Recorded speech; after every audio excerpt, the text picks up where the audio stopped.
the pleasure of bringing on the star of the movie they're watching, streaming on Netflix right now, and she's also worked on Comedy Central's own Workaholics and hit movie The Mentalist.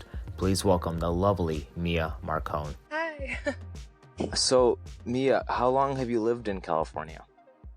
I grew up in California, moved to Ohio for some of my childhood, and then moved back to Orange County when I was in high school. But I've only been in LA. I went to college at UCLA, so I've been in LA for a few years since then. Okay. And did you study acting at UCLA? How did you get into acting? I did, yeah. So I've been doing musical theater, dance and singing and choir and whatnot, all through growing up and high school and whatnot. And then when I went to go to college, I knew I wanted to go to UCLA, but I didn't know if my grades were good enough, but I knew that I was talented enough. So I auditioned for the musical theater program and got in that way. I thought I might change my major to something different, but I just love acting so much, so I stayed. That's awesome. Have you been to the East Side? To like New York or? Oh yeah, I was just in Chicago. My friend was the lead in Hamilton, the musical in Chicago, so I went out and saw her in it recently, and it was cold. I couldn't do it. A couple of my friends have moved out to New York after college to do Broadway, and I couldn't do it. My bones would crack in half. How does the live play compare to a movie where you can do several takes and edit and whatnot? It's very different. Actually, right now I'm in the middle of 2 different plays in Hollywood at the moment, so it's very, very, very different. With a play, do you have one that you prefer? Oh no, they're super different from one another. One of them is called Blue Surge. It's a play by Rebecca Gilman, and it's like very contemporary, sort of edgy. It's about a cop and a prostitute, and I'm not the prostitute. But very, very modern show. And then the other one is Shakespeare. It's Julius Caesar. So they couldn't be more different. But you get the best of both worlds, though. Experience. Yeah, exactly. Right? Exactly. It's quite a challenge. But no, with the play, you get to go all the way through the story. You get to set yourself up from the very beginning, and like nobody's stopping you. You're just going right through all the emotions, carrying it right through. It's you do it like continuity wise. It's like one scene after another makes sense. But with a movie, they could shoot all the scenes out of order. You could shoot one scene from the very beginning of the movie and then the next scene at the very end. So you have to like, it's more of a brain challenge as far as like putting yourself in the correct emotions as to like what's actually happening in that part of the film. It's more challenging for that because you just said you're telling the story in different parts. So it's different. And I'm assuming that they want it to be perfect and they can do as many takes as they need, right? Yeah, it's that really is a blessing. You hope that you have a good actor acting opposite from you, because you do your best acting when you can react to what they're giving you. But you're not always the one on the camera. You know, they'll do turnarounds. So if it's your close up, the other person's their face isn't even on the camera, but you hope that they're giving you a good performance so that you can react naturally and do your best acting work. And that's really different than a play where it's all one take, that's it, it's done, it's on stage, it happened. Like the play, the audience sees it. And that is what it is. Which one do you find more, I guess, fun for you? Well, the challenge with plays is that you're doing the same show over and over and over again, and you've rehearsed these exact same scenes like over and over again. So it's not really that natural and fresh anymore because you know what's going to happen, you know your next line. So you have to sort of like find triggers for yourself to make that natural and fresh for you every single night.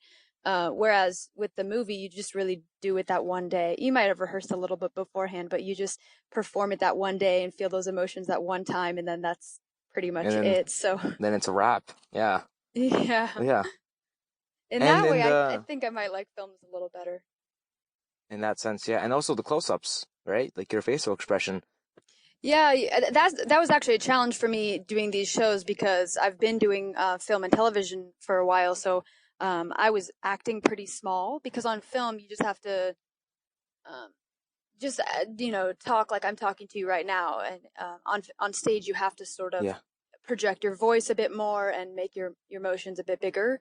And I wasn't used to that, so my director was standing at the back of the theater like, Mia, this isn't a film. I can't hear a word you're saying. Was your family supportive when you wanted to become an actress? Super supportive. Yeah, I have a wonderful family. They just want me to be happy That's and awesome. excited about whatever I'm doing. So yeah, they're into so it. that's a good thing, because a lot of stories people have to like almost like fight their own family saying, no, I want to do this, but they're saying, no, you should do something else. Yeah, So it's nice that in your case. Yeah, I've heard some sad stories. I actually was waitressing the Critics' Choice Awards, and I met Eric Silverstone. He's in Modern Family. Mm-hmm. Do you know who I'm talking about? Yeah. And he was saying he was out here for like 12, 13 years auditioning, and he was getting to be in his 40s, and his family back home from the Midwest was like, what are you doing? This isn't going to happen for you. And he was like, no, I believe it is. And then he auditioned for Modern Family, and there you go. But it's hard to fight against, what people think about you, especially from back home, where your chances in LA are so, against your favor. So you really have to have the confidence to shut out everyone else's opinion and just go for it. Yeah, and you went for it, and then you got, I guess, what is the leading role of They're Watching, right? That was your first movie? Yeah. Thank you. That was actually a pretty crazy story how I ended up booking that. I was interning. We want to hear about it. Okay. I was interning at the casting office actually.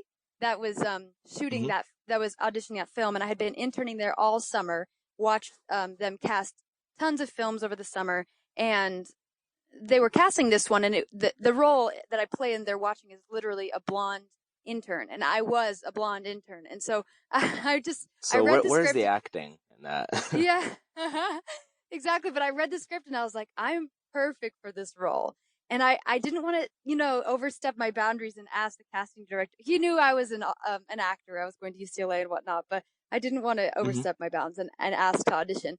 And then I saw this one day they were casting the role, and I saw a girl from my acting class come in for the audition, and I was like, that's it. Like, if she's auditioning, I'm auditioning. So I finally asked the casting director. Said, I know you don't normally let interns audition, but I really think I'm right for the role, and I would love to give it a shot. And he was like, I don't know.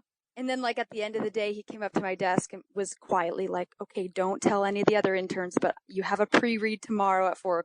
And I was like, ooh, I was so excited for it. So I didn't tell anybody else, and I rehearsed. I had already seen tons of people audition, so I just knew that I could knock it out of the park. And I came in and I did my pre-read, and they put that on tape. It's just you and the casting director, no directors or producers or anybody in the room. So they sent my tape over to the director, and the director said, they didn't know I was just an intern. They just thought I was an auditioning actress, which I was. But and they told the casting director, okay, this is what we're looking for. Like, if you can't get this girl, we want you to get somebody exactly like this girl. And he was like, no, I think you could get that girl. Why not just get this girl? Yeah. Yeah, awesome. Exactly. So they called me in for a callback with the directors, and then eventually chemistry reads. They had me reading with other men who would play opposite from me, and then they gave me the part, and I quit my internship and I flew to Romania and shot the film. Filming was way cheaper out there. They could hire the whole crew for way cheaper out there and whatnot. So they actually knew that ahead of time. That's why they wrote the film to take place in Romania. So now people are getting a little bit more crafty about not having to shoot everything in LA where everything's crazy expensive. Yeah. Well, and for those who don't know, They're Watching is a unique movie in the sense that like it's filmed in the first person almost throughout the whole movie. It's on the scary side. There's some comedy thrown all over it. It's a good movie. I liked it. It's on Netflix and it's available right now. It was interesting because they let us improv for a lot of the film. And my co-stars were pretty funny. So yeah, they just and I was my very first film. That's cool. Really, really cool. So No, it was my first film, so I wasn't totally comfortable improvising, but by the end of the film I got a little bit better just working off my co-stars. But it was interesting with the editing process to know what was even going to show up in the film, because we were like, this could go one of two ways. You know, we just threw so much material out there, so it was a surprise Yeah. to us when we saw the It looked premiere. like I would have never guessed that was improv. That looked like a script and it was funny. Wow. It Good job was to a you script. guys. It was a script, but just, the subtle But like some details. parts, yeah. They gave us freedom, yeah. And who did you work with, primarily on the movie? I worked with David Alpay, Chris Lemke, Carrie Gonzell, Bridget Brana. We were the main team. So is that what you're asking? Oh, okay. Yeah, yeah. It was nice Yeah, too like because who? we were just by ourselves in Romania, staying at a hotel, and we didn't speak the language, so we got to spend a lot of time together, getting to know one another and whatnot. So Mm-hmm. that's very unique, compared to if you're just in LA shooting a movie at a studio and everyone like wraps and goes home for the day. We really like spent our nights together and got to know each other. Oh, that's cool. And there's a scene in that movie, somewhere around the middle, and you guys go to a bar, and there's a bunch of villagers from the town there. How were the villagers cast, and how was that bar real Well, in actually, Romania? yes, it was a real bar in Romania, yes, and they cast all the extras for the entire movie out of Romania, um, Oh, which is, I cool. mean, so small. Like, it's not like Hollywood where there's just tons and thousands of people who want to be actors. It's like, very, very small. There's Mm-hmm. probably one agency who hires all the actors, so we got to know the extras pretty well too, because they would be on set with us almost every day playing people in the bar, just the villagers in town. And one day we saw one of the actors who was in the film, like he had his side gig was a pirate outside of a bar. He was like playing the pirate, welcoming people into this pirate bar. So we saw him on the stream. We're like, hey, there's Like limit. come and do a movie with us. That's cool. Yeah, it was fun. But that bar that day was a challenge because everyone on in Romania smokes cigarettes just like crazy, just chain Mm-hmm. smokes. So everyone on all the Mm-hmm. crew members would just take smoke breaks every hour, and so that bar was just Oh my God. completely smoky all day long, which I was not used to. But Yeah, I would imagine. Now, do you have a preference? Do you like playing far-fetched characters, or do you like playing more down-to-earth, real characters? I think you have to know your category if you're gonna do this job. And some people are character actors. They do like taking on um, those quirks and like changing their mannerisms and whatnot. And I can do that for sure. I mean, I'm playing Brutus and Julius Caesar right now. I definitely have to take on some Mm-hmm. different mannerisms, but for the most part, I'd say my type is more like the ingenue, or like the I don't know. I don't think I'd be cast as character very often. So I'm trying to do Oh, what okay. I do best. But yeah, I do like playing characters that are different than myself as well. That are just complete costume and over the top. Like if they wanted a female Edward Scissorhands, would you want to audition for that role? Of course, of course. I want to audition for anything and everything that comes my way. If it's good, you would be interested, Yeah, right? actually, I have turned down a ton of stuff. I have certain beliefs, and there's a lot of material out here that does not align with my Mm-hmm. beliefs. So I have to, and I'm not willing to do nudity, or like, there's a lot of things that come my way that just Yeah, I would not want to put out into the world. So I'm trying to be pretty particular about turning those down. which is good.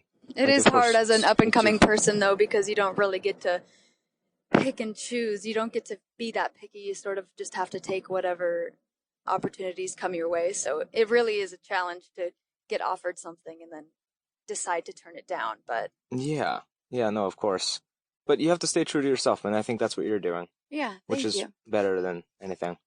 Yeah. And what are some of your favorite movies? Was there any movie that inspired you that made you say, I want to work in entertainment or I want to do this in a way?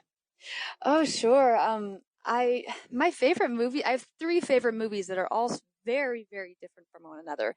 The first one is Uh-huh. Amelie, that French film. It's like very quirky French film with Audrey Tautou. She's just adorable, and I love the film so much. It makes me so happy. I love the filmmaking too. I studied it in college with they use like many different colored lights and different color schemes that I just find very endearing. So that's my first favorite film. And then awesome. I love 7 Pounds with Will Smith. I think he's an incredible actor. An emotional one. Yeah, he's sort of a good example of someone to me who doesn't need to play those character roles. Like, no one wants to see him play Edward Scissorhands. You know what I mean? Like, he's more of a strong leading man type, and he'll play different versions of himself, but it's all sort of himself. Do you know what I mean? Yeah. So I just love his acting, though. I think he's very, very genuine and very real. So I get emotional in that film. He does a good job. And then my last favorite movie is actually the recent one, Birdman, with Emma Stone was in it, and it was. Did you see that film? It's like all shot in one long take. I actually haven't seen Birdman. You should. It's so good. It's almost a play in that way, where it's like one continuous take. So he's like an actor who was playing Birdman, who was almost like a superhero, and he did a franchise with all these Birdman films, and now he's trying to be a serious actor. So he's starring in a play in New York, and it's just about the theater and what happens behind the scenes to create this masterpiece. Oh, cool. Yeah. Yeah. That's a good one. And for television shows, what are you watching when you get home? Or are you not watching TV? Of course, I have to watch TV. That's part of the job. Right now, I'm watching Marvelous Miss Maisel, and I'm just obsessed with it. It's on Amazon Prime. I wish I could play that role. I just love her character. Have you seen the show? No, but I've heard of it. It's who is it starring? I'm sorry. I've definitely heard of it. She's a newer actress, and I can't remember her name. But it's about like a female comedian in the 50s. Yeah. Oh yeah, no. I've seen commercials for it all over the place. And so then it's good. I've been so good. It's like drama and comedy. And I've been watching Handmaid's Tale. Love that. There's incredible acting in that. Oh, with the woman from Mad Men. I'm sorry to interrupt you. Exactly. Elizabeth Moss, yeah. Yeah. And that one is good, but that one's a timepiece, right? That one takes place, I think in is it the Victorian era, or no? Is it actually, it's like modern day, but it's hard to explain. But they've basically created this Victorian era styled community in order to help our world survive, because none of the women can have children, so it's hard to explain. But if you're interested in good acting in general, you should see it. What are your favorite types of music to listen to or to work with? I love to sing to musical theater, of course. I think the musical theater game is changing a bit to become more pop and more rock, and I'm into that. I love a cappella. I was in a competitive a cappella group in college, and so that's just cool. Makes my heart sing. But as far as listen to, I love like indie rock music, really good singers who don't need much auto-tune. Yeah, no, awesome. Do you have any favorite bands or groups or people in specific? I don't know about favorites. I love Fleet Foxes and Mumford & Sons and that style. Mm-hmm. A lot of my friends are up-and-coming artists, so I'm into supporting my up-and-coming friends. Yeah, no, awesome. Do you want to plug anyone in? My friend India Carney is incredible. She's really growing. She's one of the background singers for Katy Perry right now. She just sang at the Super Bowl, so cool. Oh my God. Yeah. She'll be one to look out for sure. If you can work with anyone in showbiz or entertainment, who would you work with? Of course, I would love to work with Steven Spielberg. I think he's just incredible at creating so many new things and always doing different things, which is great. But as far as actors, I would love to work with Jessica Lange. She's my idol as an actress. I think she's incredible. And she's a good example of longevity, because she just keeps working and keeps getting deeper and deeper material and just pushing herself to do something different every time. And I appreciate that. And was that kind of sort of a source of inspiration for you? I guess it became that way. At first, I just wanted to do romantic comedies and all those cutesy things. But then as I got more and more into it, and as I grew up a bit, yeah, I started to really admire those women who, you know, they don't just want to be the cute little ingenue. They want to have a strong, lasting career. So they challenge themselves to take on roles that they might not have thought of for themselves. You know? Yeah, roles that are gonna get you roles that are gonna get eyes on the screen in a different way. Just telling deep stories that need to be told. Those are often like the harder acting jobs, but that's what makes film so amazing, is telling those kinds of stories. Mia, before we go, what advice would you give to anyone watching this who wants to become an actor or an actress? That is a good question. That is a good question.